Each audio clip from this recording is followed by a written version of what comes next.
ભારત ફેરવાયું છે અગનભઠ્ઠીમાં મોટા ભાગના સ્થળોએ 45 થી 48 ડિગ્રી તાપમાન નોંધાતા જનજીવન પ્રભાવિત થયું છે। હવામાન વિભાગે હજુ પણ પ્રચંડ હીટવેવની આગાહી કરી છે, જ્યારે 8 રાજ્યોમાં ગરમીનું રેડ એલર્ટ જાહેર કરી દેવાયું છે। ઉત્તર પ્રદેશનું બાંદા 47.6 ડિગ્રી સાથે દેશનું સૌથી ગરમ શહેર નોંધાયું।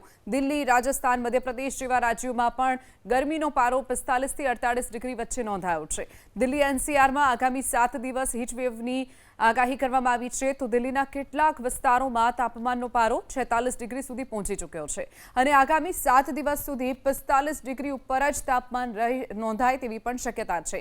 આજે દિલ્હી, યુપી, રાજસ્થાન, મધ્યપ્રદેશ, હરિયાણા, ગુજરાત સહિત કેટલાય રાજ્યોમાં લૂની અસર રહેશે, જ્યારે 23 મેના રોજ પણ આ જ હાલ હશે અને દિલ્હી અને મહારાષ્ટ્ર સુધી ગરમીનો કહેર પણ જોવા મળશે।